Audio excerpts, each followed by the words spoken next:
Ladies and gentlemen, this is Nate Crespo, your host for today and forever, Lawyers in the Making.substack.com, and welcome back to another episode of the Lawyers in the Making podcast, where it is my job to focus on the unique journeys to the law and law school of professionals in the legal field and law students alike.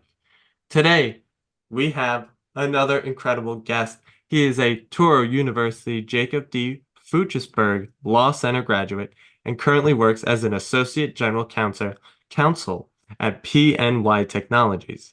He's held past positions as an Assistant District Attorney at the Bronx County District Attorney's Office and as an attorney at Winston and Strawn.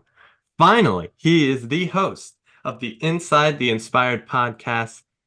Absolutely excited to have him on the podcast today, Mr. Jonathan Cohen. Welcome to the podcast. How are we doing today? I'm doing well. Thank you for that lovely introduction. It is definitely cool to be on the other side of the mic, so thank you very much. I'm happy to hear that. I'm happy to hear that you're excited to be a guest because I'm excited to be a host, as I always am. And before we get started, Jonathan, can you tell the audience a little bit about yourself? Sure. I guess I'll start out by saying I am a father and a husband first, and that is probably my most important roles that I play in my life, in addition to son and a brother. Family always first. I like to start with that because without the foundation, I'm not really sure I get to this point. In terms of what I do professionally, I am an attorney. I have a 4-year JD MBA from Touro Law, and I spent some time as a criminal prosecutor, 3 years in the Bronx District Attorney's Office, as you outlined, in the Special Victims Division. Before that, I also served 2 years in the Israel Defense Force as an infantry combat soldier. So I have 5 years of public service in two different countries.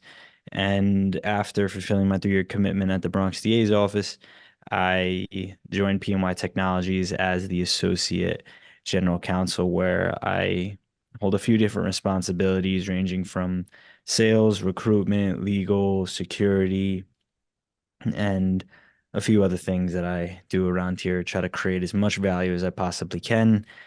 I also host Inside the Inspired. It is a podcast featuring high performers driven towards mindset strategies and just getting insights on how authors, athletes, and experts in their respective fields perform at a high level.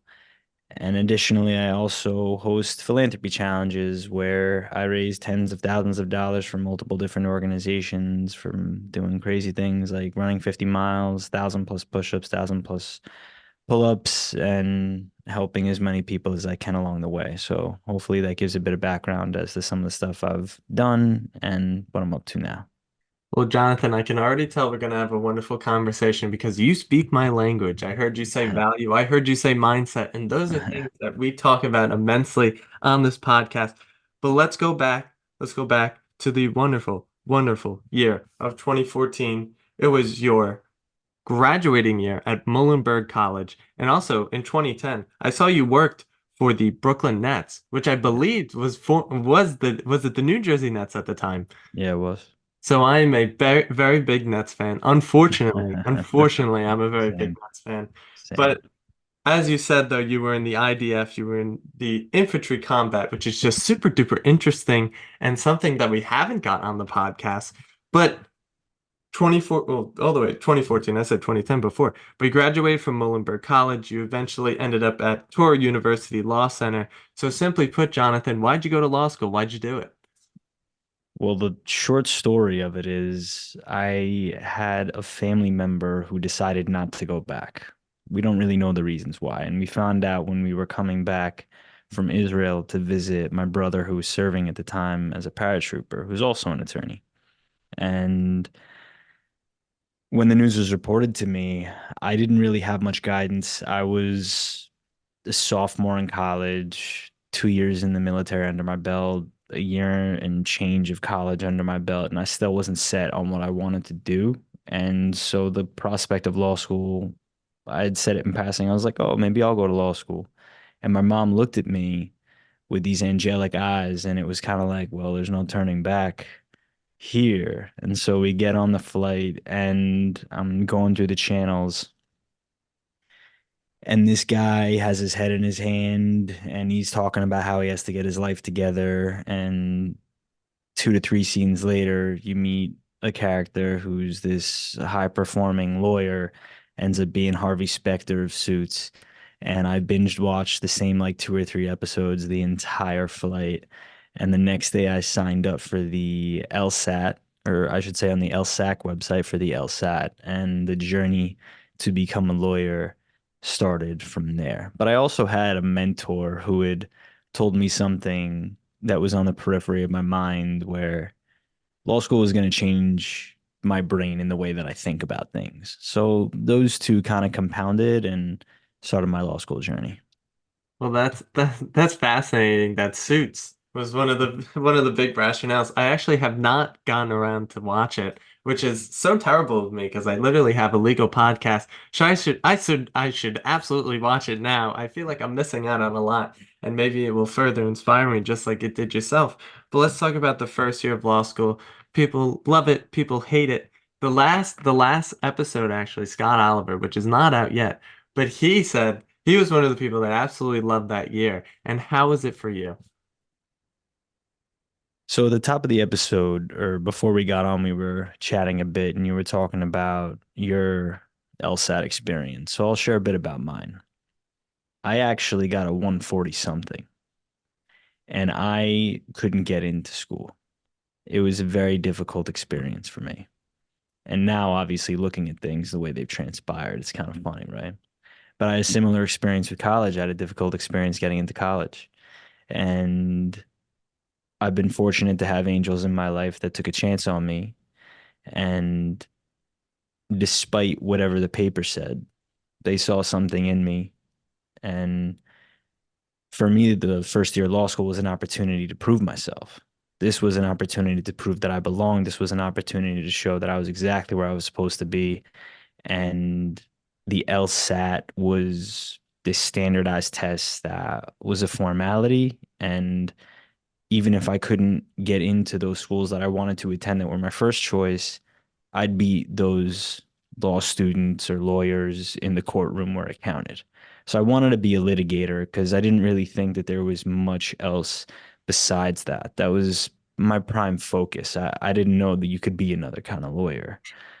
And so law school, the first year for me was incredible. It was an opportunity like none other, where I was in the top 10 of my class. I was rocking every exam. I was studying. I was understanding things for the first time. I was fortunate to meet 1 or 2 people that had I guess, a frustrating experience where they had to repeat the year or whatever, or repeat the semester. I think there was a health concern for one of them, and they just knew what they were doing. And so they gave me a lot of one-on-one insight into how to go about strategizing and preparing for an exam and how to craft a law school answer. And I picked it up from the get-go, and that competitive advantage set the tone for everything for me. So I understood how to outline the issue, the rule, the analysis, the conclusion. I started to understand chronology, critical thinking, sequence of events. Things just started to fall into place for me. And my life was never really the same. I started to look at life differently and I started to see what was possible from my skill set. And so when something like that happens, you start to hold yourself in a different regard. So the first year of law school for me was an opportunity where for the first time I was winning awards for best oral advocate, best grade in criminal law. I was being recognized in ways that I hadn't been recognized before and I had something to prove. So I proved it. I'm compelled to say I absolutely adore the raw honesty that you're giving us right now. I think it's so important. I always try to be as honest as possible to share my story. I felt in a similar way that was very similar for me when coming to college for the first time. Even it's not exactly comparable to law school, but I think it was definitely an opportunity because throughout high school I felt I wasn't really applying myself. I didn't really care that much. I wasn't really pushed to push myself per se.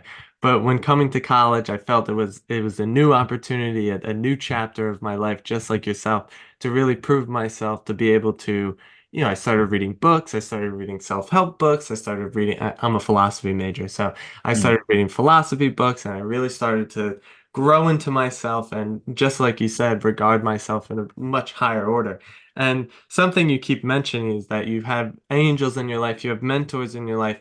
Can you talk about how integral mentorship has been for you throughout your career so far? Wow, I've never really been asked that question. It's been immense. I've been put in positions that have allowed me to meet Warren Buffett at the time he was the richest man in the world. I have been put in positions to shadow the CEO of the now Brooklyn Nets, but formerly, as you said at the time, New Jersey Nets, when they were moving to Brooklyn. I've had the opportunity to, and he's been on the podcast, Michael Elkin, watch him prepare for depositions. I've watched him prepare for trial at the highest levels, and meeting Jerry Shargel, former uh, he's passed now, but he's the one that told me to go become a criminal prosecutor after he saw me in a mock trial, and he represented John Gotti when he was head of the Gambino crime family. The level of exposure to high performers in the legal profession and otherwise that I've had in my life were so immense because they set the standard, how they prepare, how they hold themselves. I remember walking into the gym after the military. I love this story. Walking into the gym, we were in China. Me, the CEO of the Nets, and his right hand man. I was walking in at 6 a.m. They were walking out. And that always is cemented in my brain to the caliber of individual that you have to be in order to be taken seriously. Now, mind you, we hear all different types of you can, sleep in and still be a billionaire. Cool. I'm not cut that way. That's not how I operate, but I'm also not a billionaire. So at the same time, right, you kind of gotta two things can be true. But to answer the question, mentorship has been immense. Understanding, and much like you're doing with this podcast, the inputs are extremely important where you get different insights of people. But it's also important to remember when you have too many voices in your head, you can't hear your own. So do your best, despite all the insight and advice that you're taking, to not forget your own voice. And so mentorship is extremely important. Even my general counsel now, I've learned so much from him where there's a way to think about the systems and processes and ways that you can optimize things. But at the outset, mentorship and coming up in law school in specific, there was a certain stature and level of professionalism that I learned from the mentors that I had the privilege of working with: judges, attorneys, CEOs, all at the highest levels. And those experiences always stay with me and have shaped the way that I hold myself out. Well, I have to first say, I need to meet the people that you're hanging out with, because the fact you got to meet Warren Buffett is just absolutely amazing. He is such an inspiration of mine. I have listened to a ton of podcasts about him. One of my favorites is Founders, where he goes through the biographies of many people. Yeah, David Senra. I've listened to Warren Buffett's one probably 5 times now, and I'm just incensed by him. And the fact you got to meet him is absolutely amazing. Yeah, it And was the great. CEO of the Nets, which is amazing because it's my favorite team. And it's such a powerful statement to make how important mentors have been to you.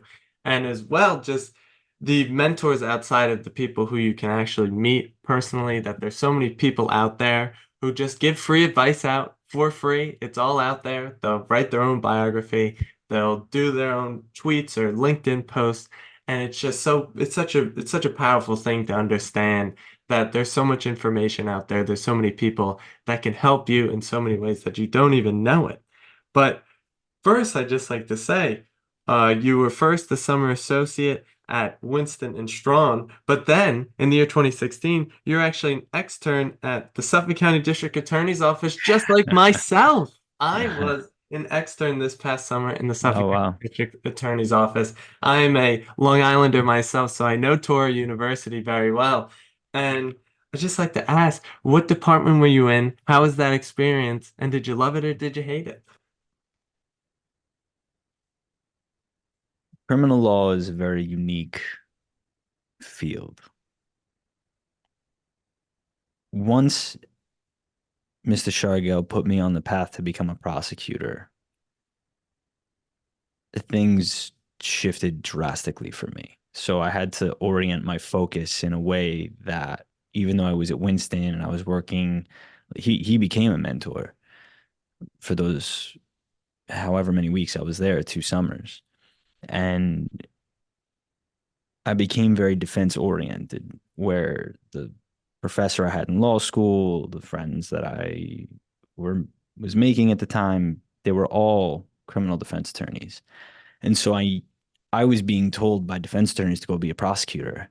And at the same time, they were shaping my thought processes, right? So processes. So I needed to go into a situation like the Suffolk County DA's office and learn firsthand what does it look like. And I didn't like it because I fully didn't understand what was going on. It was my first exposure to the law and courtroom in a different kind of way. This wasn't like a mock trial. This was more like procedural court dates, not knowing why I was going on the record, not knowing how to conduct an investigation, not understanding the fundamentals of what it takes to be an assistant district attorney.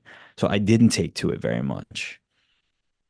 But I guess much like Harvey Specter at the time, who was also a prosecutor, I knew that if I could get this position down the line, it would be a game changer for me, especially someone who had a very difficult time getting into college, getting into law school, and just the prospect of it was so far out of reach. And so to prime myself for a position after law school as a prosecutor, I knew I needed that firsthand experience because they weren't going to hire someone who didn't have any experience. And so I didn't like it because I didn't really feel like there was much for me there. I also lived right across from the law school and right across from the Suffolk County's DA's office, so I wasn't really leaving the vicinity much.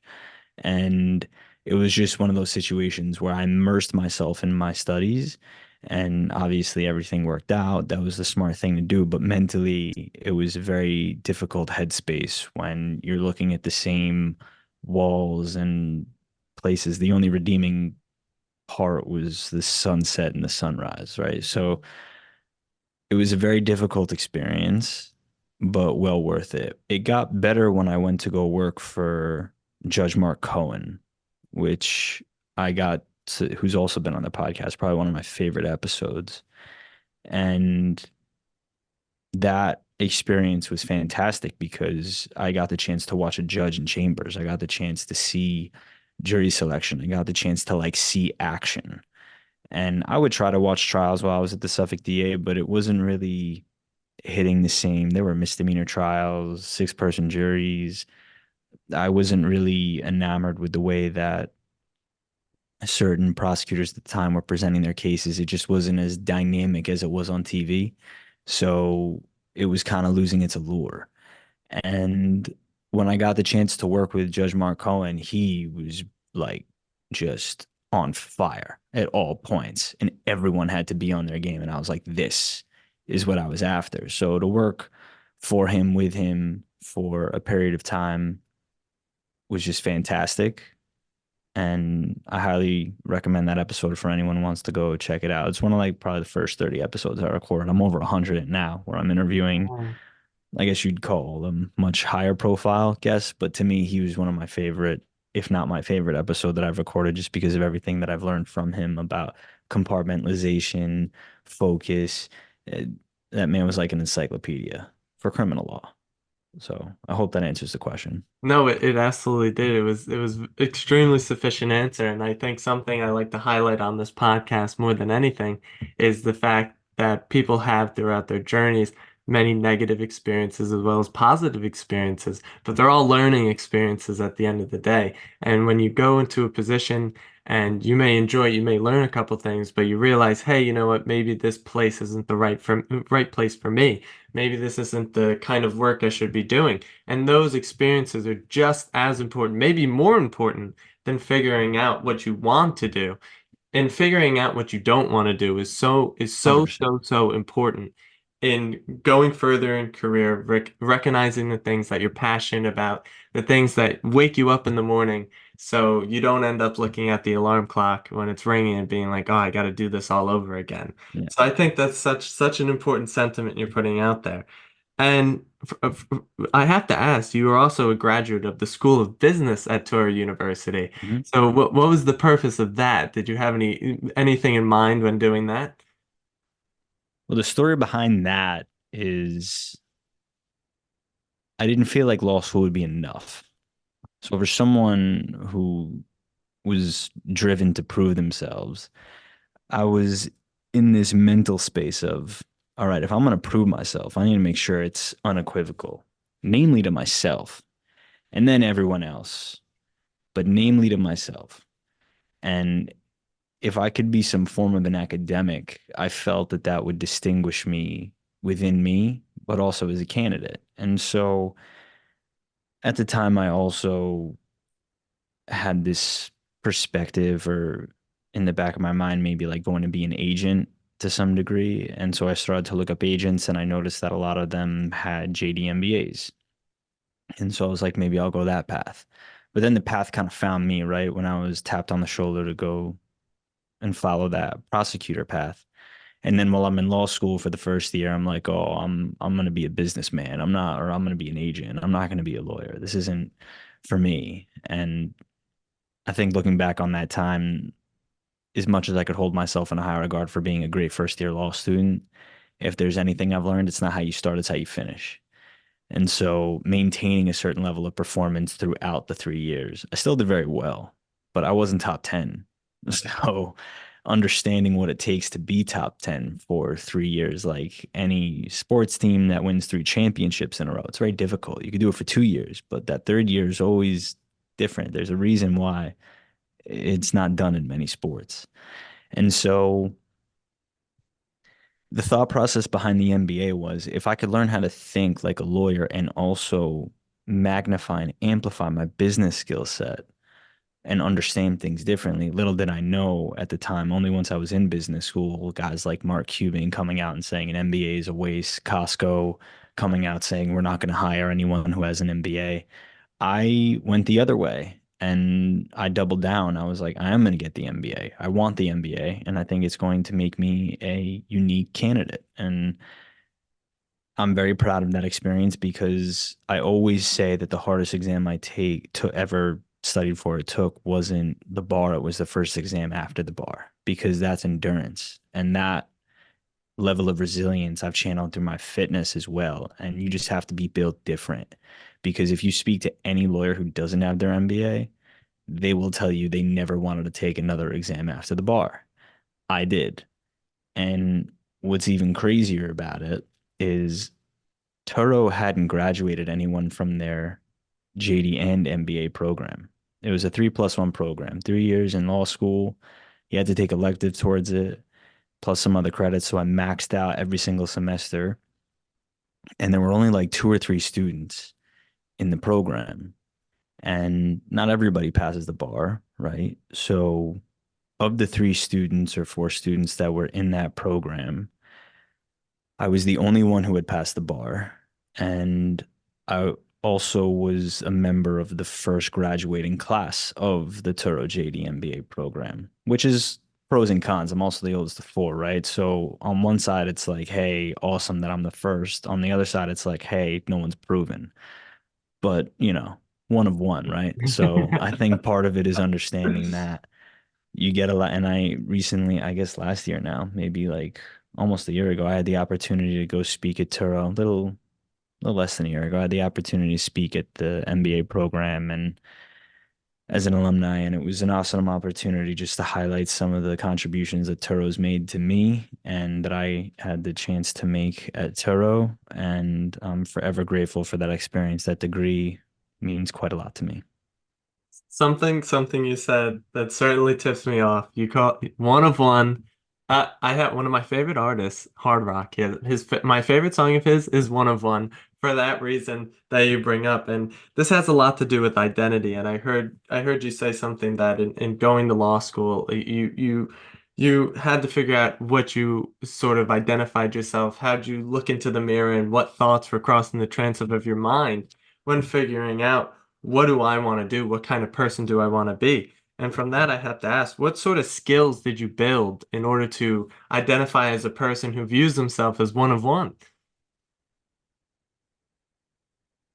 What skills that I build to view myself as one of one? Well, it's interesting that you frame the question as a skill because it probably is a skill.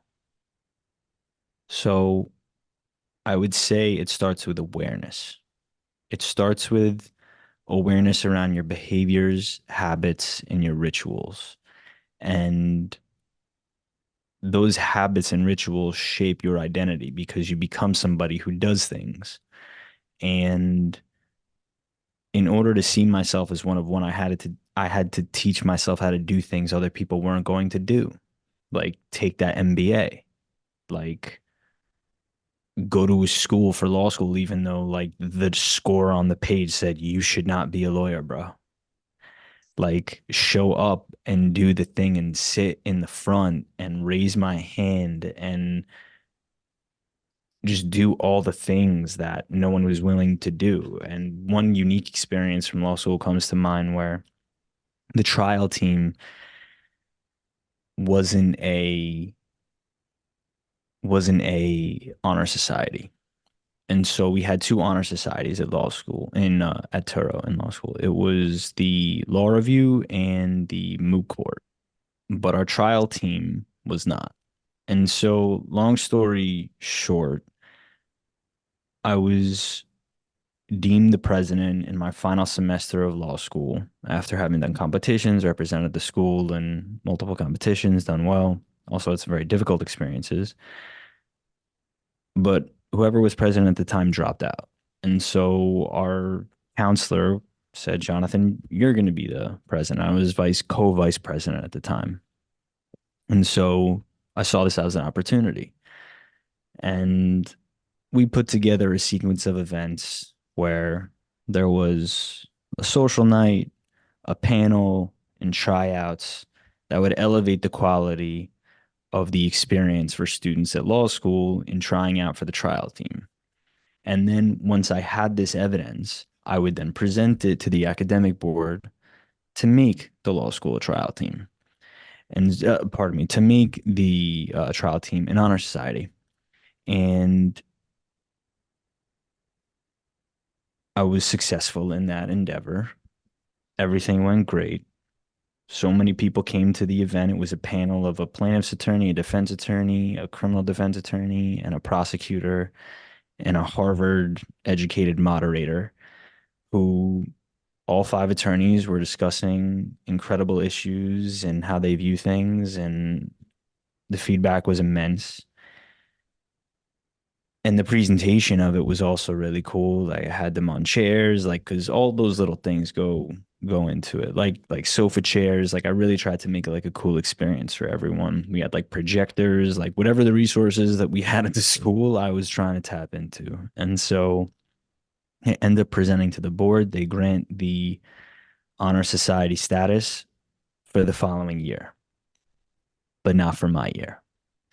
And so I was just left with this kind of, you know, great that I did it, but, I didn't really have anything to show for it. And then a professor nominated me for another award, which was, I think it was lasting impact on the law school, something like that. So I ended up getting an award for that.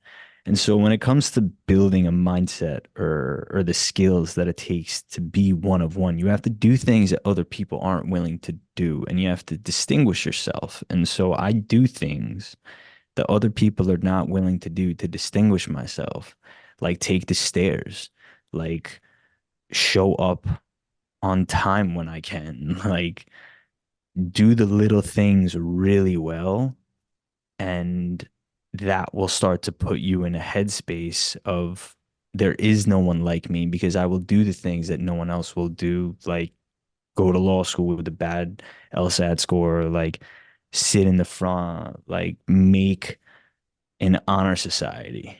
And those experiences started to put me in the headspace like, hey, I can do this thing.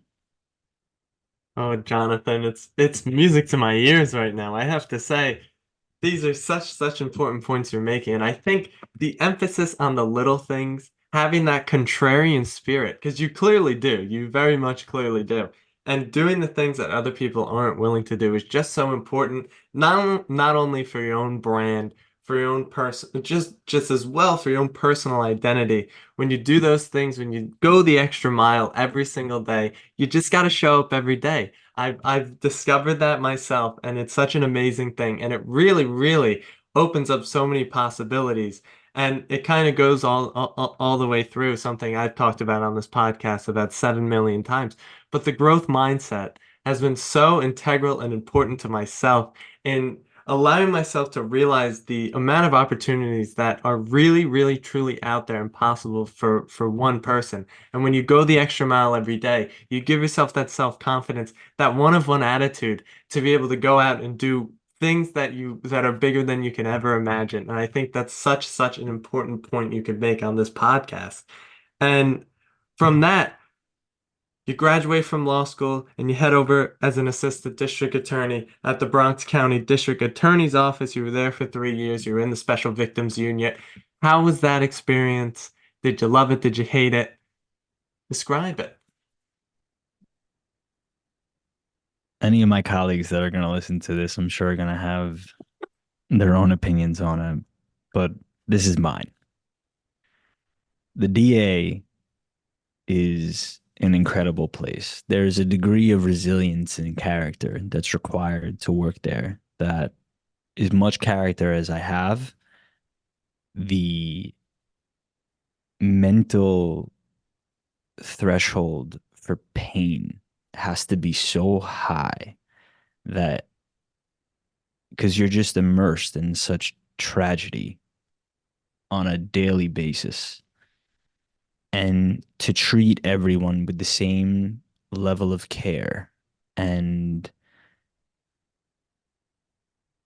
the compensation is another thing, right? But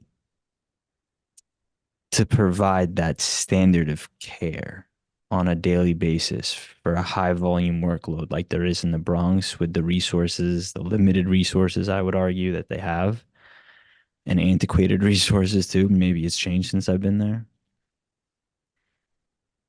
It takes a different caliber of person because the level of scrutiny that the people there are under is immense, from the media to the defense attorneys to the leadership to it's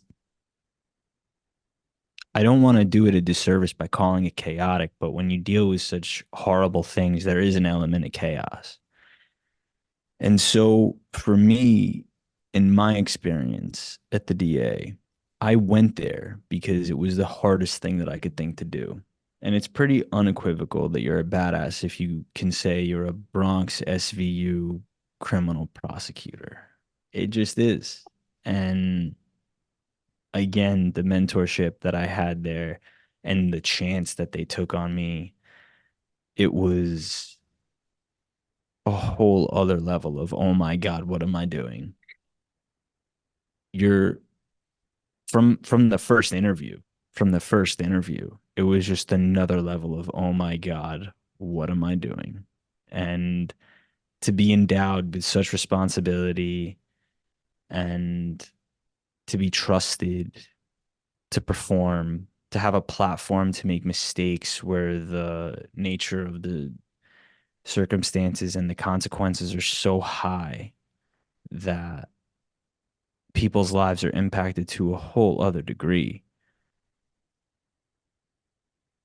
I am so grateful for that experience. It shaped so much of my character and who I am that I don't necessarily recommend it for other people, but if you want to get a lot of reps, a lot of opportunity, it's a great place to go cut your teeth and make mistakes and also have supervision, because even if you're making mistakes, you understand what it means to work in a collaborative environment, but also have that isolation where you get to work on your cases.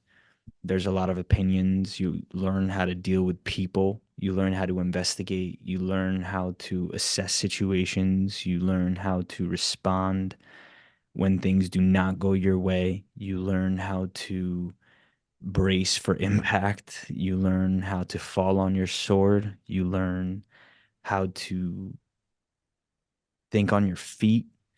You learn how to deal with such intensity at such a high volume for such a long period of time that for me, the Bronx is always going to hold the most special place in my heart. And it shaped a lot of my practice. It shaped a lot of my skill set. I learned a level of resourcefulness that's required, and again, endurance and resilience. And if you're looking for a really, really intense experience, I would highly advise go to the Bronx for a couple of years and see who you come out as on the other side. Yeah, I think that's really important points there, and just something I always like to sort of identify on this podcast as well is just the importance of the human aspect of the law goes so deep.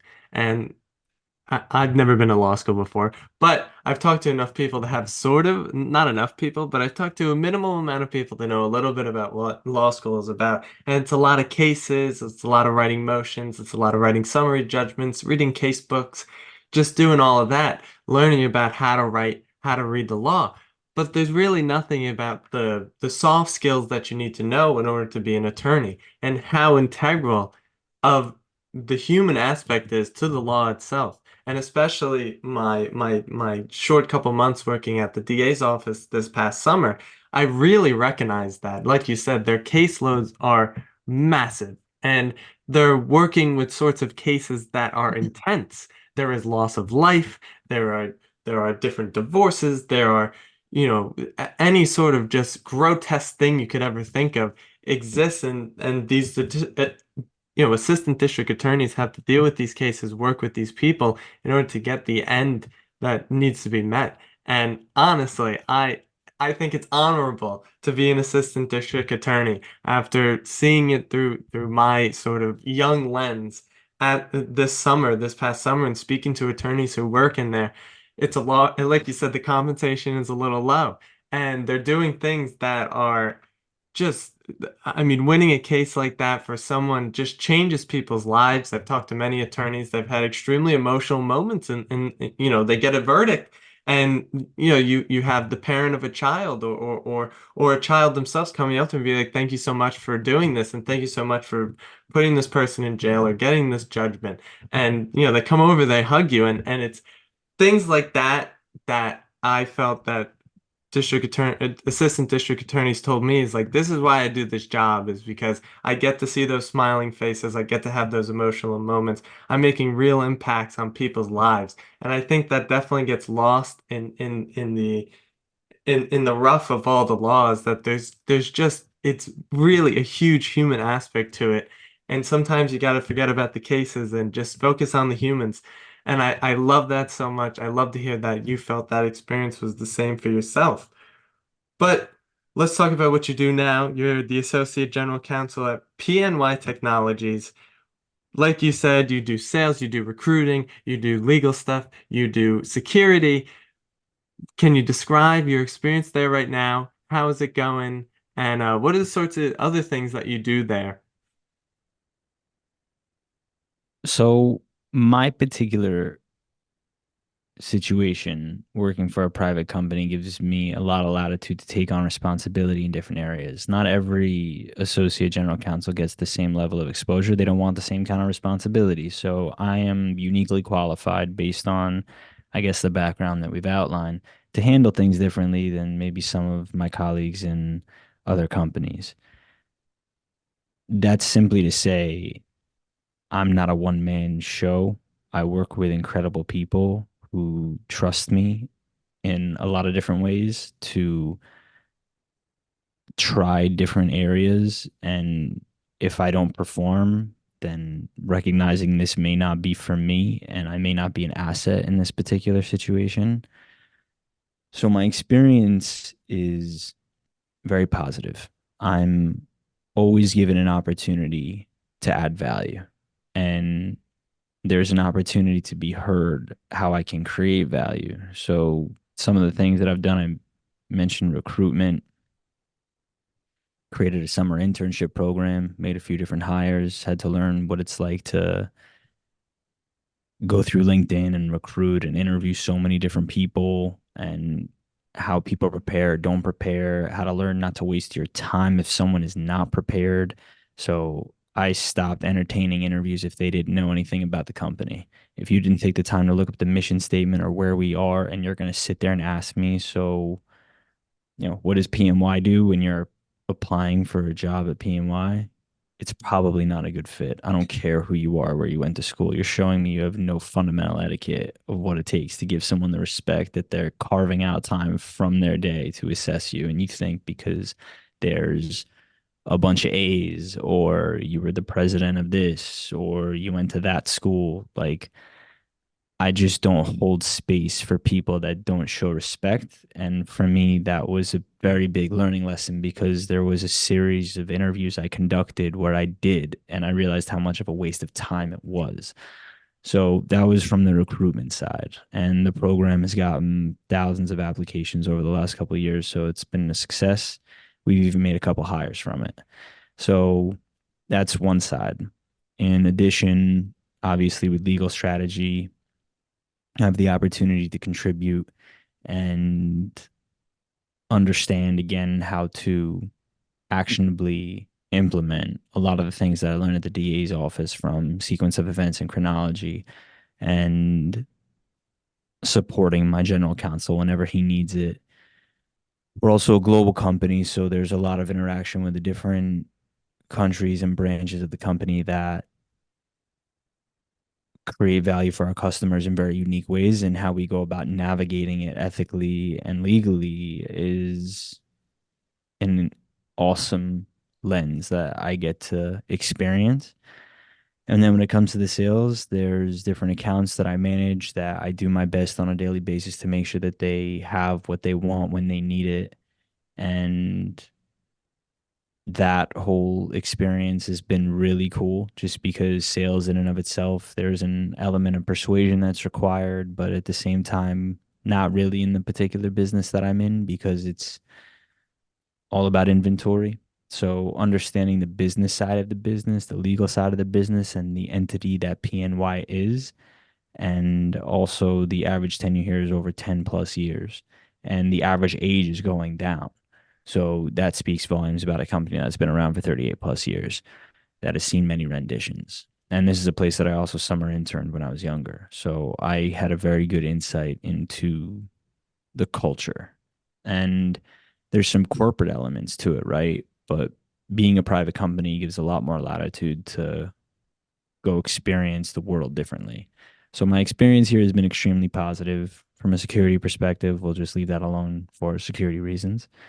And I'm grateful for the platform that the company gives me to do the things that I care about and continue to give me responsibility. I just want to go back to the interview part because I think that's so Okay. important for people to hear. And the fact that, just like we were talking about before, doing those little things, taking that extra mile to increase your own self-identity and your self-confidence, but something just as small as important as this is probably one of the most important lessons I've ever learned. But to just go in, you just got to do the homework. You Yeah. have to do the homework. And that's what gets you ahead, doing that, doing those little things, learning about the company, coming in, being able to express not only the mission statement, not only express what the company represents, but how you see yourself within the company and how you see your own personal perspective and how you can make an impact on the company itself. I think that's such an important point to note. You don't want to waste anyone's time. I don't want to waste anyone's time, and I don't want my time to be wasted as well. And and it may seem ruthless, but it's not. It's totally, totally not. It's about having a vision, being able to see that vision, and being able to see the company's vision as well, and integrating those things And that's usually how you can be successful and get a job and as well just be successful in your own life. So I loved that part. I absolutely loved it because it comes off ruthless, it comes off cutthroat, but just an attitude I myself hold as well, that I don't want to waste anyone's time. I want to make sure I'm delivering the most amount of value. And speaking of adding value, let's go into to the fourth to last segment here. Some book recommendations, the official book recommendations of Jonathan Cohen. You have a Mm. beautiful shelf of books behind you. And I noted it before the podcast we were talking that I love it so much, and I want my own massive collection of books just like that. But what are some of your favorite books you've ever read? Doesn't have to be about the law, just some books that have made an absolute immense impact on your life. I've been on a couple podcasts and they've been asking me this question recently, so I definitely am glad that I have my books back here because it was out of necessity more than anything. I'll just get right to answering the question. The Body Keeps the Score Oh, is a fantastic book. I've been highlighting that one quite a lot recently. A Man's Search for Meaning is a great book. I genuinely enjoyed that. We talk a lot about purpose, and that is definitely one for many reasons that can help you understand. There's two valuable lessons that really come to mind about that in particular book. First is when someone leaves your life, it makes room for everything else that you have left to accomplish, and meaning you could focus. And then the second is all about purpose, understanding that when you have a purpose, that is enough to, if you're suffering, to find meaning in the suffering and to create purpose from the suffering, even if that purpose is, I don't ever want to suffer again. So definitely recommend that book. The Body Keeps Score is more for like inner child work, understanding trauma, understanding the value of presence. I would also recommend almost anything by Ryan Holiday, but the one or two that come to mind. The first one I read that was a great introduction to Stoicism was Stillness is the Key, and the second one was The Obstacle is the Way. Obviously, both those titles speak the natural theme of what those books are about, but again, the value of presence of mind and understanding that you should run towards fear and take the obstacle head on are valuable principles and tones to maintain. I would also recommend, you talked about growth mindset, Grit by Angela Duckworth. I definitely enjoyed that. At least the first half of it I found to be very valuable. The rest of it kind of wasn't really as applicable. I liked Patrick Bet David's books, Your Next Five Moves and Choose Your Enemies Wisely. I think if I'd read that a few years ago, it probably would have been very valuable. But at the same time, things hit different. So it wasn't exactly necessary. But his first book kind of outlines some personal development, like a spectrum of personal development, just in terms of feelings and understanding, like joy, enlightenment, frustration, and developing that level of awareness. High Performance Habits by Brendan Burchard, I also very much enjoyed. I think that outlines self awareness at its key and at its heart very well. And then it gets into necessity and obtaining clarity. Trying to think if there's anything else. At the time, I was also reading books that were about like doing justice by Preet Bharara. I was a prosecutor, so that one was very valuable for me just in terms of, you know, how prosecutors maintain their mindset and focus on what's important. Trying to think what else. I think I could keep going on for hours, but I have a reading list that anyone could check out at insidetheinspired.com if anyone wants like 88 books that have helped shape my worldview. That's like around a third of the books that I've read that if I had to recommend, I'd put at the top of the list. And Managing Oneself by Peter Drucker. That's a very, very short one that can get done in like an hour. Well, the list of books and the insidetheinspired.com will be in the show notes below. So if anyone's interested, they're in the description. Check them out. And check out Inside the Inspired podcast. Obviously, Mm. why wouldn't you? But I love the Ryan Holiday because I a philosophy major myself. I've read a lot of Stoicism. One of my favorite books ever is Letters to Lucilius by Seneca. I think it's like the most, I wouldn't say it's a perfect book. I don't think I've read that actually. Oh. It's one of the greats. It I'll is put that on the honestly, list. it is like the cornerstone of Stoicism. It is really, oh my goodness, that guy, man, that guy, Yeah, he knew his stuff. he knows stuff that I didn't know and that are still resonating to this day. Yeah. I think he wrote that in either like the year 300 or 400. Yeah. The fact we're still in, it's three digits. So that's always my favorite part of reading the old books is finding those lessons that still resonate immensely to this day. It's Yeah. why I love reading old philosophy books, even if I may look like an old nerd, but I don't mind it. I don't mind it. Nah, don't lose it. Don't lose it. But third to last question here. What are the sorts of things that you consume, not food, consume on a daily basis, either that be through social media, so the X platform, Instagram, YouTube, Reddit, Substack, LinkedIn? Like, what are your some favorite people? Just what's crossing the transom of Jonathan's mind on a daily basis? Interesting. It shifts, which is important. What got you here won't keep you here. So you need to be ready to change certain inputs at certain points. Fitness at the outset, when I was changing my body, a lot of my inputs were about certain creators, certain books. I've read all of Ross Edgley's books, Nick Bare. Those guys are savages. So understanding the mindset and the physical commitment that goes into achieving a certain level of fitness is very important to me.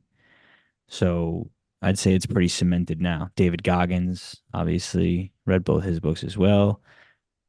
I would say that those inputs for me were extremely important, but I don't need to read David Goggins on a daily basis to understand what goes into it. I'm pretty set in my ways at this point and have my own ways of building in that those those challenges, those obstacles, that struggle on a daily basis. Every day I do something to challenge my mind, my body. So I would say that my inputs are largely around at this point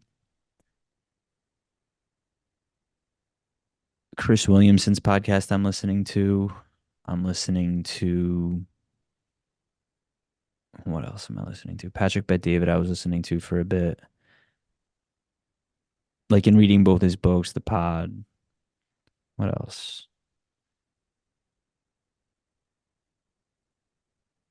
Maybe Hormozy's book. Like Oh, I love Hormozy. I read both, but I'm saying like I'm thinking right now like what I'm reading for. I guess you asked what I'm consuming, so it's also like social media. YouTube, obviously, I'm on a lot. I was just watching Bill Ackman and Lex Friedman last night for perspective. I I'm trying to think what else.